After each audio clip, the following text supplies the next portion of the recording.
Hello, everybody. Welcome back to the show. This is the Science Dispatch podcast. I'm Cameron English.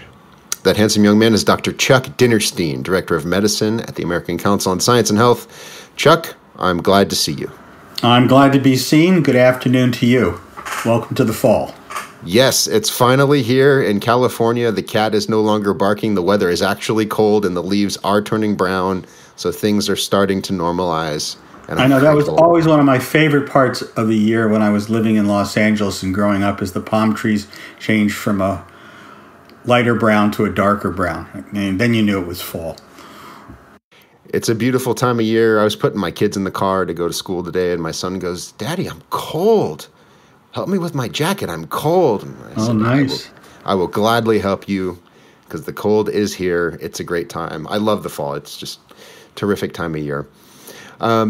But let's jump into our story, Chuck. This is perhaps the strangest topic I've ever written about, and I don't even know how to introduce it. I guess I'll just let you take it away and introduce what we're talking about, since it's something that I wrote. So we'll do the reverse host thing like we do every once in a while. Okay. Well, you caught me off guard, but I'm going to say do you have the title and the intro in front of you? I sure do. Read it out, and I'll pick it up from there. Let me start with that. Okay, so the story is called "Forced Meat Allergies: An Unethical Thought Experiment from the Bowels of Bioethics." I'm especially proud of that title. That's one of my favorites I've ever written. I like that. As well, you should be. Yeah, patting myself on the back with that one. Okay, here's the introduction. It may sound like an Alex Jones fever dream, but there are real academics proposing to deliberately infect people with a tick-borne meat allergy to mitigate the effects of climate change. It sounds wildly unethical because it is. So it's a very interesting premise. So alpha-gal syndrome is something that is occurring with somewhat increased frequency. It comes from a tick bite, and it results in an allergic response to basically to red meat. It is, from secondhand knowledge, significantly difficult to diagnose. It often, people go in having had a tick bite, they'll be tested for alpha-gal, and they'll come back with some kind of intermediate result, and the response by primary medical care is, well, let's not eat any red meat for the next 3 months and see how things go. So the treatment for this particular allergy remains somewhat ambiguous. So I was surprised to see that even as a thought experiment in the best sense that Einstein would have described these hypothetical considerations, that people would talk about infecting people with diseases, which is, I hasten to say, different than infecting people with vaccines, if I could use that phrase. So what up with that?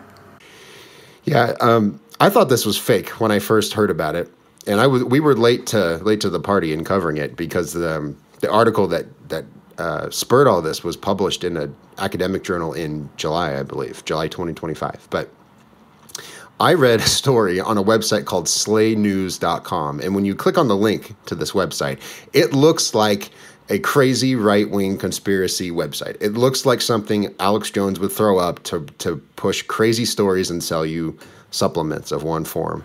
I do like the use of the term "throw up." I think that was handy there. Yeah, totally unintentional, but I'll take credit for it nonetheless.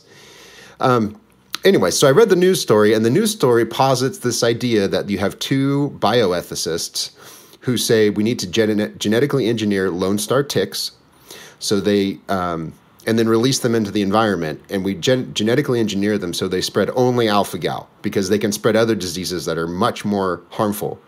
So you need to engineer them so they can only spread alpha-gal, and we need to do this so they go out into the environment and they bite people as they're exposed to them, and they develop this meat allergy in result to the tick bite. Now, this is necessary, or the ends justify the means, because what they're making is called a consequentialist argument. Simply put, the ends justify the means. We need to do this because our overconsumption of red meat inflicts terrible animal suffering, and it's destroying the climate. And so in order to prevent these catastrophic outcomes, we need to reduce red meat consumption. But people, as they say in this paper that was published, will not stop eating meat voluntarily. And so this is there you go, right? This is the way we're going to force them. And we're not technically forcing them because we're just releasing the bugs into the environment and they're going to do the heavy lifting. They do say, however, deep in the article, that another possibility is someone could just sneak into grocery stores with alpha-gal in a syringe or something and inject it into meat products.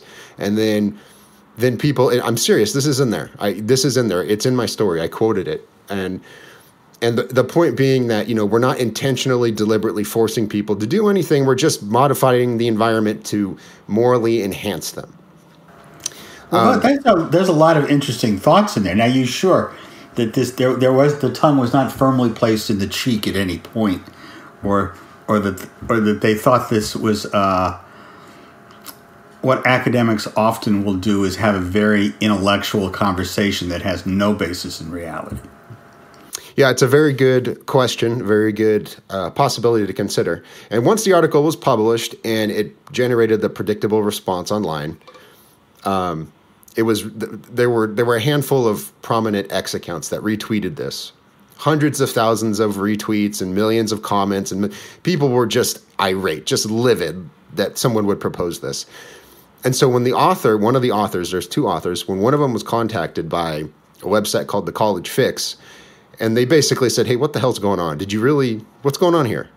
And he goes, well, it was just a conversation to discuss the hypothetical, right? It was just a thought experiment. Okay. Now that's the defense. Now, my response in the article was to quote a philosopher who I've mentioned before when we were talking about nuking Japan at the end of World War II. Her name's Elizabeth Anscombe. And she makes the point in this essay called Modern Moral Philosophy. She's critiquing the mindset or the perspective that justifies stuff like this, right? People say, we're going to do something bad, but it's going to be justified by the positive outcome. She's critiquing this line of thought, and she says, the purpose behind hypotheticals, often really elaborate or exaggerated hypotheticals, is to convince someone or get their buy-in to do something that's terribly unethical. And of course, the examples from history go on and on. I'm not going to say the N word or the H word or the G word, right? But when we're talking about mass genocides, oftentimes the way governments propagandize their populations into doing something terrible is they set up a hypothetical and they say, we have to do this because if we don't, then there's this global conspiracy that's going to destroy our way of life. Or you know what I'm saying? You dehumanize your critics or your enemies, and you say, they're rodents or they're an infection, and we just have to treat the infection. That's all we're doing, right? Now, I want to be clear. I don't think these guys are actually proposing that we do this next week. But what they do say in the paper is we have a moral obligation to figure out how to do this, right? We have to figure out the technical details, and then we have to pursue it. And once it's feasible, then we have to do it. So while they are proposing it as a thought experiment, I think it's an awful, miserable, destructive thought experiment, because what they're talking about, as you just said, is deliberately harming people in the name of some grand environmental cause or animal rights cause. That by itself is unethical. But, and I think this is true regardless of their intentions, is they could propose it as a hypothetical, but it's not irrational to say, well, some government at some point might go, well, these guys have set up this moral framework for doing something. So, we can't genetically engineer these bugs yet, but, maybe we could just start promoting disease in people for some cause, right? So this is the line of reasoning, and this is why it's very troubling. So how did they get around the difficulty, to my mind, that this is really just a different form of bacterial warfare? I mean, this is not a great leap from, giving the Indians blankets contaminated with smallpox. They don't use the word bioterrorism or anything like that. But the way that they try to mitigate that objection, I think, is to say, well, this is a very discrete, specific intervention. We just want to pass on this particular allergy. But they all start as a discrete intervention. Yes. Yeah, of course, right? If you read the eugenicists of the early 20th century, this is the same thing, right? We are doing this, right? We can't let the invalids and they have a bunch of, I don't remember all the words, right? But like you have all of these, the dregs of society, right? They're going to pollute our blood and we can't allow that, right? So, but what they say is, we're just spreading this one condition, and it's contingent on your behavior. So if you don't eat red meat, you don't get the allergy. No meat, no allergy. Direct quote is what they say, right? So basically, they're saying we're just engineering your environment. It's the sort of nudge logic, like we're not going to. So it's a nudge. It's not even. Yeah. It's not. Yeah, okay. You know what I mean. So like Cass Sunstein wrote that book called Nudge, and the argument in that book is like I'm not going to tell you can't, for example, drink soda.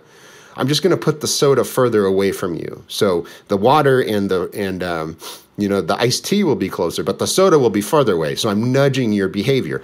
This is that same sort of logic, but turned on its head to do something cruel and evil, which is deliberately infecting people with a disease.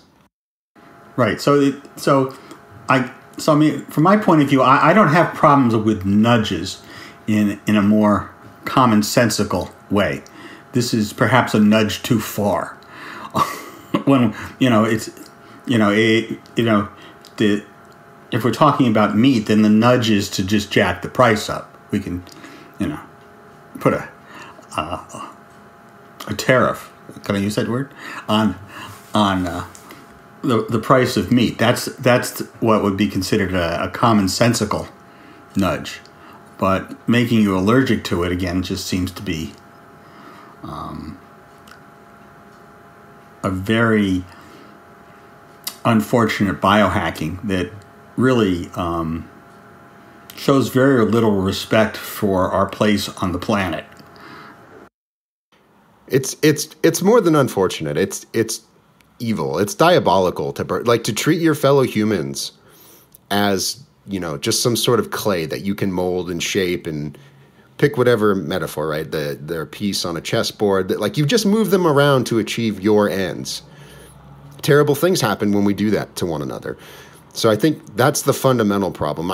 There are technical problems. So there's a lot of animal products and all sorts of goods that we use, cosmetics, medicines, whatever, right? There's lots of stuff you ingest that contains animal products. So how do you reformulate every single kind of foundation that a woman uses? Do you eliminate gelatin from vaccines and pharmaceuticals? Like what you're proposing is a radical reshifting of civilization, really, in the name of this cause.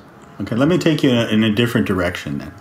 So let's put aside the idea of using it. And just focus for a moment on the idea that we would develop that technology.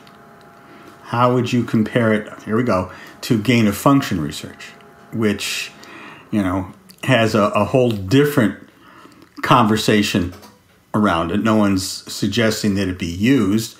Everybody's suggesting that it be done to protect ourselves from potential users, I guess.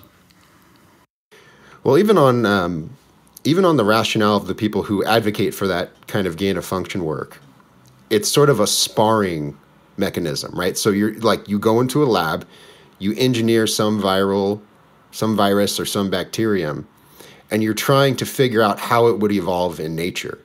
And then you're trying to figure out how you would combat it with a vaccine or some sort of a pharmaceutical, right? You're trying to make it stronger and then figure out how you would destroy it or how you would neutralize it. So even on their own terms, and I think that's a whole separate argument, as you were saying.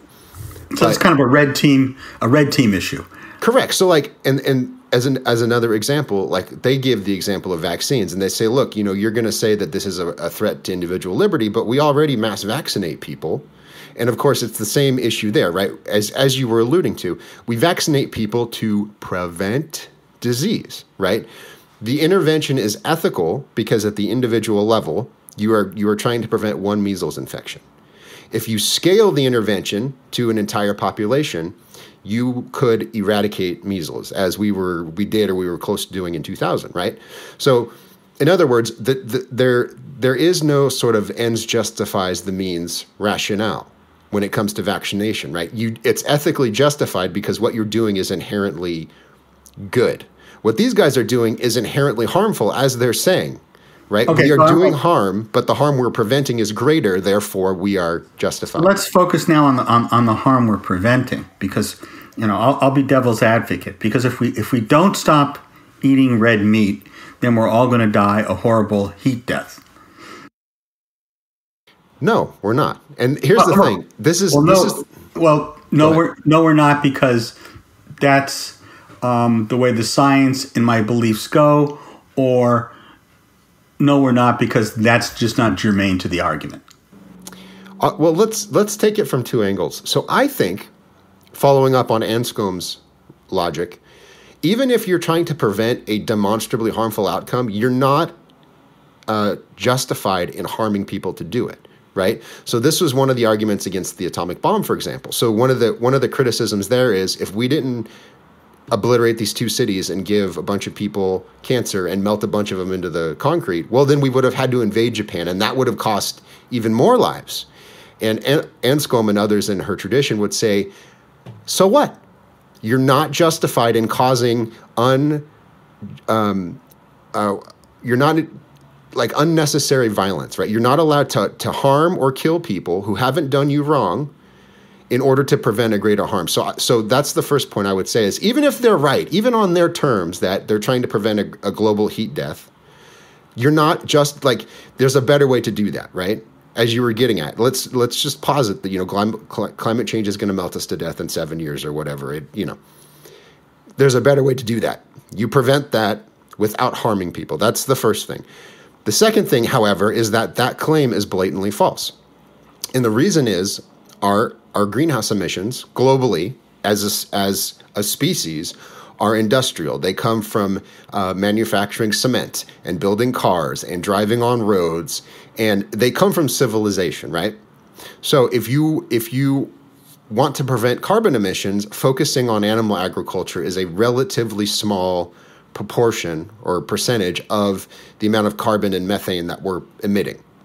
Yeah, I mean, that whole discussion, it never gets around to the point that if everybody stopped eating meat today, besides the carnage to the cows when we no longer are raising them and they're on their own, it's not going to make very little difference overall. And in fact, as you sit and think about it, this academic navel gazing is really a high income first world problem. I don't think that anybody that's living at the subsistence level is concerned about not eating meat because they need the protein. Right. They're concerned about growing enough food to feed themselves and make enough money to send their kids to school. My co-host on my other podcast, Dr. Liza Dunn, is a toxicologist and an ER physician. She's done a lot of relief work in the former Soviet Union and in Southeast Asia. And, one of the points that she makes a lot is when people talk about banning agricultural technologies, they don't think about the little girls in Sri Lanka that have to hand weed the jungle. And what lives in the jungle in Sri Lanka? The most venomous snakes on the planet. So you have little girls, they don't go to school, they have to hand weed the jungles on the tea plantation so their family can make enough money not to starve to death. And in the process, they get bit in the face by cobras. And you know what? Yeah. Just let that sink in. Let the horror of that sink in. Put your 7-year-old in that circumstance and then run your thought experiment and tell me that that's justified. And then when you're done, we're going to fire your ass. Because these two guys, I'm getting mad again, Chuck. I don't know what to tell you. Come on back to me now. These guys are in a public university. They're being paid either by student tuition, which is coming from taxpayers or from parents, same in either cases, or they're getting grant funding through a federal agency. So they are being paid money, a lot more than a lot of people make, to think their high-minded thoughts about how we reorient society to protect the animals. I think that's is that a nudge too far? Because I have no problem with them having the conversation. I have a problem with their conclusion. And I think that it's just the way the academics fill in their time, and that it's always hard to say in advance that there's something useful will not come of it at a later date. I mean, it's going to be tough to find something useful in this, I agree, but I guess because I'm a boomer and I'm old, I don't get as incensed anymore. And that's fine. You can't. There's only so much rage to go around, and I am a few decades younger than you, so I've got a little bit left in the tank for sure. You got a rage surplus that I no longer have. I used all mine up in the 60s. I do, and I have, and it's a righteous anger. It's fully justified. I think these guys are. I think these guys should be fired and barred from getting grant funding, because this is just preposterous. I have lots of conversations, Chuck. We have lots of conversations. No one gives us money for our thoughts. Like we have our organization, and people think the work is valuable, so they donate to us. But if we were to say dumb stuff like this, we'd probably be out of jobs. That'd be my guess. I guess you're correct. And that's the beauty of tenure. And here's the thing: you're right that academics just explore ideas, and sometimes that turns into valuable whatever.